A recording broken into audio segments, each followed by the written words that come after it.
नमस्कार। मातृशक्ति और पितृशक्ति। लद्दाख में एक ऐसे महान व्यक्तित्व जिनके ऊपर 3D पिक्चर बनी है और उन्होंने अपने प्रदेश की और अपनी गरीबी और शिक्षा के स्तर के बदहाली को देख करके अपने प्रदेश के युवाओं को और प्रदेश को संरक्षित करने के लिए जितना काम किया है वो प्रशंसनीय है, अतुल्य है।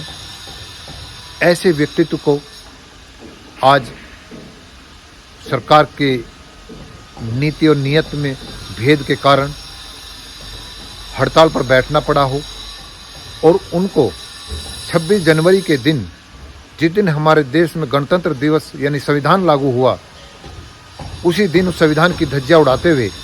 संविधान के विपरीत उनसे ऐसी शर्तों के साथ बॉन्ड भरा जा रहा था कि आप कहीं बोलेंगे नहीं, कहीं जाएंगे नहीं, अगर आप उसकी आप गारंटी दीजिए 50,000 के बॉन्ड के साथ। तो इससे ज़्यादा निर्लजता ऐसे महान व्यक्तित्व के साथ करना आप कैसा मानते हैं तो खुद ही विचार कर लेना। उन्होंने केवल सरकार से वो बात की थी। उनके एक MP जो लोकसभा में जब धारा 370 हटी थी और UT बना था लद्दाख, बड़ी वो उनके भाषण चर्चा में आए थे, वो भी आज सरकार के दबाव में है। जो शेड्यूल 6 जिसमें वहाँ की जनजाति और वहाँ का पर्यावरण सुरक्षित होता है, अधिकार सुरक्षित होते हैं, उसको लागू करने की बात कर रही है, जो कि सरकार ने अपने घोषणा पत्र में वादा किया था। काउंसलिंग के चुनाव में जब लोगों ने विरोध किया था तो उन्होंने ये कहा था कि आप चुनाव हो जाने दीजिए, हम इसको लागू करेंगे। जब काउंसलिंग के चुनाव हो गए, इनको सफलता मिल गई, उसके बाद जब विरोध हुआ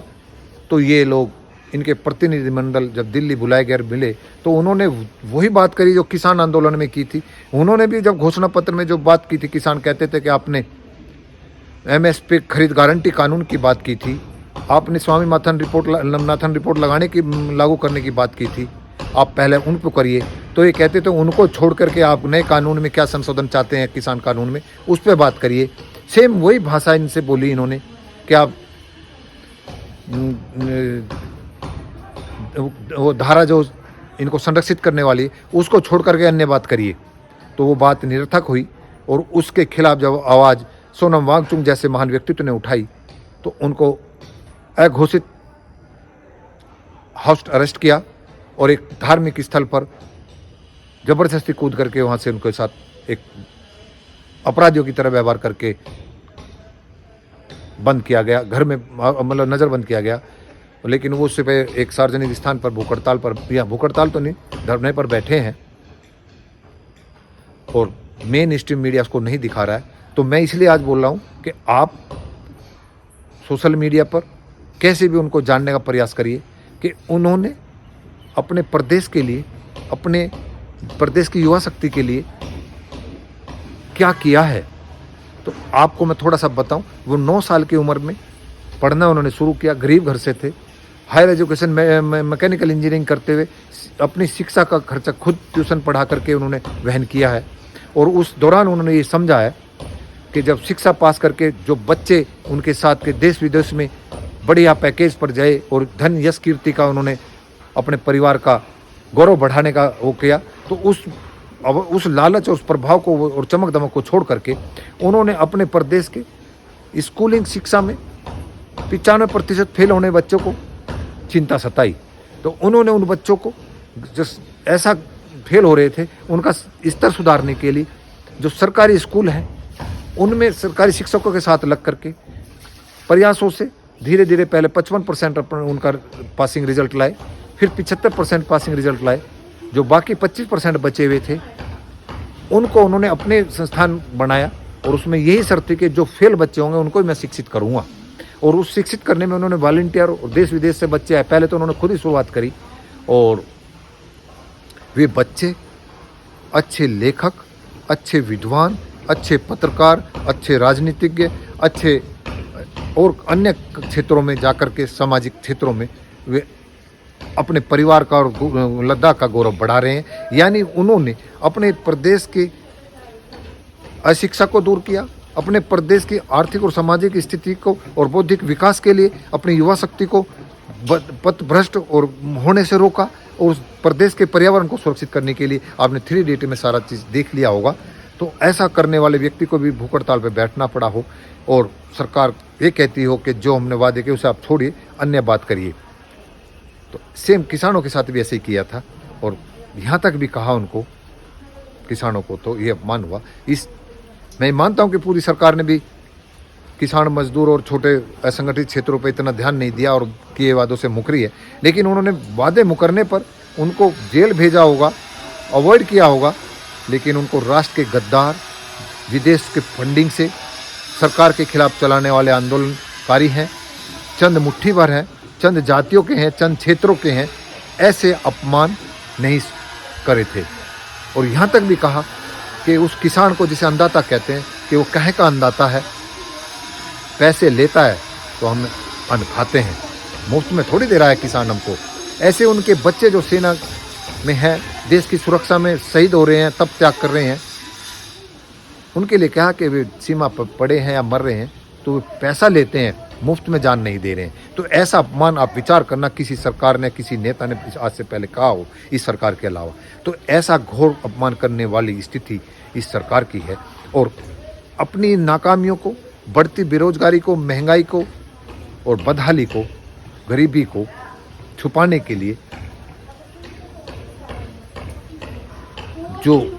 आक्रताओं के कृत्य रहे हैं अमानवीय, उनके प्रसंग सुना सुना करके उन लोगों को अपनी निजी समस्याओं से भूलने के माहौल बनाते हैं और उनको इस तरह के भाव करके राष्ट्रवाद और धर्मवाद में धकेल करके अपनी सत्ता सुरक्षित कर रहे हैं। क्या ये राष्ट्रवाद है? हम ये मानते हैं और हम ये कहते हैं, और जो ऐसे लोग बोल भी रहे हैं कि हमारे पुरखों ने रिकॉर्डेड इतिहास में 3000 साल से यहाँ पर आर्थिक और सामाजिक, शैक्षिक और धार्मिक जो अमानवीयता और असमानता रखी है वो सर्वविदित है। उनको बताना और उनमें सुधार करना, वे अपमानजनक शब्द किताबों में लिखे हों, उनके हटवाना या उन पर चर्चा करना कौन सा अपराध है? ये कह कर के लोग बंद करने की कोशिश करते हैं कि आप में साहस है तो आप गैर धर्मियों के लिए बोलिए, उनकी किताबों पर चर्चा करिए। तो हम ये कहते हैं कि कोई भी व्यक्ति दूसरे पर उंगली उठाने से पहले अपने आप को जान ले, क्योंकि एक उंगली से उठाने से पहले 3 उंगली अपनी तरफ आ जाती हैं। तो ऐसे ही जब हमारे आंतरिक रूप में जो गंदगी भरी पड़ी है, सामाजिक और आर्थिक अमानवीयताओं का इतिहास भरा पड़ा है, उसे छुआछूत आदि तरह के अपमान इस देश में हमारे ही जिम्मेदारों ने किए हों, क्या उनमें सुधार होना या उन पर चर्चा करना राष्ट्रद्रोह है, धर्मद्रोह है? तो ऐसा माहौल बना करके ये लोग अपने आप को कवर करते हैं और ऐसे महान व्यक्तित्व को भूख हड़ताल पर बैठने के लिए मजबूर करते हैं। तो मैं यही कहूँगा, एक तो उन्हें जाने, दूसरा जो किसान आंदोलन चला रहे हैं, मजदूरों के आंदोलन जो भी चला रहे हैं, मजदूरों के तो शायद कोई अब इतनी जोर से आवाज़ उठा नहीं रहा है, लेकिन मैं खास तौर पर किसान आंदोलनकारियों को कहूँगा, उन नेताओं को कहूँगा कि आप ऐसे महान व्यक्तित्व को अपने आंदोलन में शरीक करिए, उनको जगह जगह उनके विचार जानिए, उनकी कार्य और उनकी नीयत को जानिए, उनके द्वारा सुधार किए उनके प्रदेश में युवा शक्ति को शिक्षित करने में, पर्यावरण को संरक्षित करने में उस योगदान को जानिए, बताइए देश को। और ऐसे अपने आप में भी सुधार करिए और अपने युवाओं को और अपने संगठनों को मजबूत करने के लिए पूरी देश दुनिया के लोगों को अपने साथ में जोड़ने के लिए आप भी सामूहिक रूप से इसका सम्मान करने का प्रयास करिए, क्योंकि ये व्यक्ति ज़मीन से जुड़े हुए हैं और इनको सरकार अपमानित कर रही है। तो मैं इन शब्दों से यही भाव व्यक्त करने का था कि इतनी असहिष्णुता इस देश में सच में बढ़ गई है कि सरकार के झूठे वादों का, सरकार के मुकररों का, सरकार की अनीतियों का अगर कोई खिलाफ बोलता है तो वो उसको